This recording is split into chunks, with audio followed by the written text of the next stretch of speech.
Hi friends, welcome back my YouTube shorts. കേരളത്തിന്റെ ഊർജ്ജ ഹൃദയമായ, സംസ്ഥാനത്തെ ഏറ്റവും വലിയ വൈദ്യുതി ഉൽപാദന കേന്ദ്രമായ, ഏഷ്യയിലെ തന്നെ ഏറ്റവും വലിയ ആർച്ച് ഡാമായ ഇടുക്കി ഡാമിന്റെ കഥയായാലോ ഇന്ന്. ഈ ബഹുമതികൾക്കൊക്കെ അപ്പുറം പതിറ്റാണ്ടുകളുടെ ചരിത്രം നമ്മോട് പറയാനുണ്ട് ഇടുക്കി അണക്കെട്ടിന്. 1932 മലങ്കര എസ്റ്റേറ്റ് സൂപ്രണ്ടായിരുന്ന WJ ജോണും സുഹൃത്തായിരുന്ന തോമസ് ഇടയാറ്റും ഇടുക്കിയുടെ വനാന്തരങ്ങളിൽ നായാട്ടിനെത്തിയതോടെയാണ് ഇടുക്കിയെ കണ്ടെത്തിയതെന്ന് ചരിത്രങ്ങൾ പറയുന്നു. ഈ യാത്രയാണ് ചരിത്രം സാക്ഷിയാക്കിയ ഇടുക്കി ഡാമിന്റെ ജനനത്തിനും തുടക്കം കുറിച്ചത്. കണ്ടാലാരും നോക്കി നിന്നു പോകുന്ന, തല ഉയർത്തി നിൽക്കുന്ന ഇടുക്കി ഡാമിന്റെ പിറവിയിൽ ഒരു സ്റ്റുഡിയോയ്ക്കും അതിന്റെ ഉടമയായ MJ ഫിലിപ്പിനും വലിയ പങ്ക് തന്നെയുണ്ട്. കൂടെ തന്നെ ആദിവാസിയായ കൊലുമ്പനും. വനാന്തരങ്ങളിലൂടെ നടക്കുന്നതിനിടയിലാണ് WJ ജോണും സുഹൃത്തും ആ ആദിവാസി മൂപ്പനായ കൊലുമ്പനെ കണ്ടുമുട്ടുന്നത്. തുടർന്ന് ഒരു വഴികാട്ടിയായി കൊലുമ്പനെയും ആ യാത്രയിൽ ഒപ്പം കൂട്ടി. കാടും മേടും കടന്ന് ഒരിക്കലും പിരിയാതെയും എന്നാൽ അടുക്കാതെയും നിൽക്കുന്ന മലകളായ കുറുവന്റെയും കുറത്തിയുടെയും ഐതിഹ്യമൊക്കെ പറഞ്ഞ് കൊലുമ്പൻ അവർക്ക് ഇടുക്കിയുടെ വശ്യ സൗന്ദര്യം തന്നെ കാണിച്ചു കൊടുത്തു. തോമസ് അതെല്ലാം തന്റെ ക്യാമറ കണ്ണുകളിൽ പകർത്തി.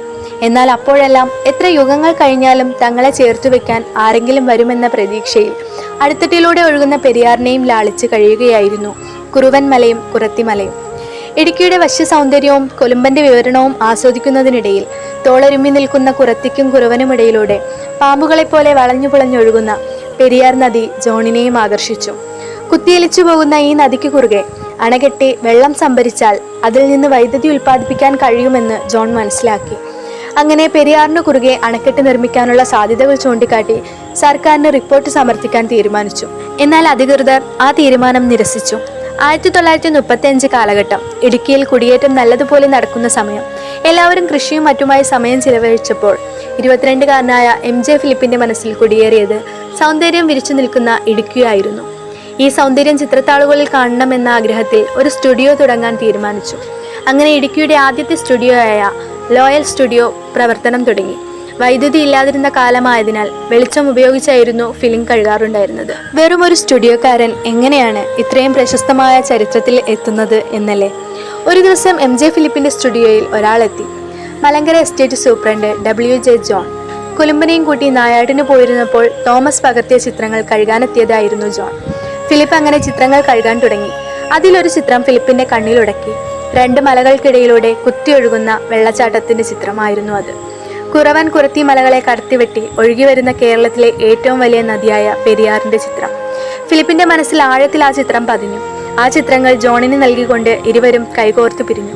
പിന്നീട് ഇടുക്കി ഡാമിന്റെ ചരിത്രത്തിലേക്ക് ക്യാമറയുമായി പലതവണ അവർ ഇറങ്ങി. പലതരത്തിലുള്ള ചിത്രങ്ങൾ പലപ്പോഴായി ജോണും തോമസും കൊലുമ്പനും ഫിലിപ്പും ക്യാമറയിൽ പകർത്തി. രാവുകളും പകലുകളും തിരിച്ചറിയാത്ത വിധം കുറുവന്റെയും കുറത്തിയുടെയും മടിയിൽ വിശ്രമിച്ചു. ഫിലിപ്പിന്റെ ക്യാമറ കണ്ണുകൾ പകർത്തിയ ചില ചിത്രങ്ങൾ അണക്കെട്ട് നിർമ്മാണത്തിന് തയ്യാറാക്കിയ റിപ്പോർട്ടിനൊപ്പം ജോൺ സർക്കാരിന് അയച്ചു. ജോണിന്റെ റിപ്പോർട്ടുകൾ സർക്കാർ കണ്ടിരുന്നെങ്കിലും പല പ്രശ്നങ്ങൾ പിന്നെയും ഉണ്ടായിരുന്നു. അവിടെ സാധാരണഗതിയിലെ ഒരു ഡാം പറ്റില്ല എന്നും ഒരു ആർച്ച് ഡാം തന്നെ വേണം എന്നുള്ള കാര്യത്തിൽ സാങ്കേതിക മികവ് അന്ന് അവർക്കില്ലായിരുന്നു. അങ്ങനെ വർഷങ്ങൾ പലത് കഴിഞ്ഞ് 1961 ഇടുക്കി ഡാമിനായി രൂപകൽപ്പന ചെയ്യുന്നത്. 1963 പദ്ധതിക്ക് കേന്ദ്ര ആസൂത്രണ കമ്മീഷന്റെ അംഗീകാരം കിട്ടി. കുളമാവ് ചെറുതോണി മലയിടുക്കുകളിൽ 2 സാധാരണ ഡാമും കുറവൻ കുറത്തി മലകളെ ബന്ധിപ്പിച്ച് കൂറ്റൻ ആർച്ച് ഡാമും ആയിരുന്നു പദ്ധതി രൂപകൽപ്പന ലഭിച്ചത്.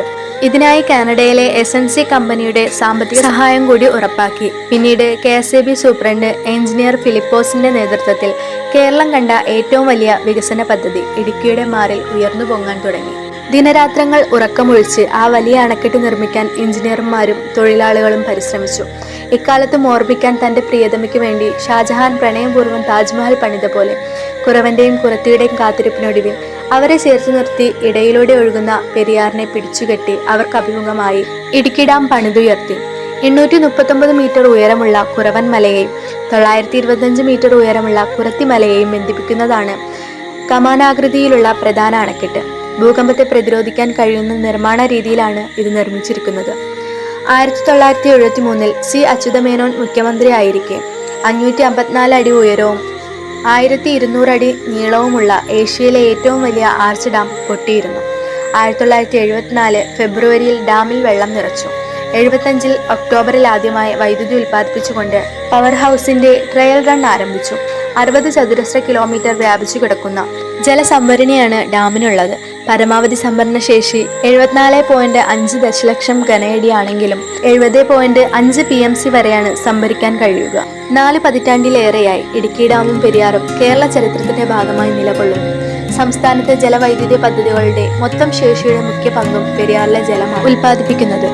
ഇടുക്കിയുടെ ദൃശ്യഭംഗി പകർത്തിയ ഫിലിപ്പ് 1988 ഓർമ്മചിത്രമായി മാറി. ഇടുക്കി അണക്കെട്ടിന് സമീപം വെള്ളാപ്പാറയിലെ കൊലുമ്പൻ സമാധിയിൽ പ്രതിമയുടെ രൂപത്തിൽ വെള്ളയാൻ കൊലുമ്പൻ എന്നും ഡാമിന് കാവലുണ്ട് എന്ന് ഐതിഹ്യം. തങ്ങളുടെ പ്രണയ സ്മാരകത്തെ നോക്കി പുഞ്ചിരി തൂകിക്കൊണ്ട് കുറുവൻ കുറത്തിയ പ്രതിമകളും സഞ്ചാരികളെ എക്കാലവും ആകർഷിക്കുന്നുണ്ട് ഇവിടേക്ക്. ഇനിയും ഇതുപോലുള്ള ചരിത്ര പ്രസിദ്ധമായ കഥകൾ കേൾക്കാൻ ഈ ചാനൽ സബ്സ്ക്രൈബ് ചെയ്ത് ലൈക്ക് ചെയ്യുക.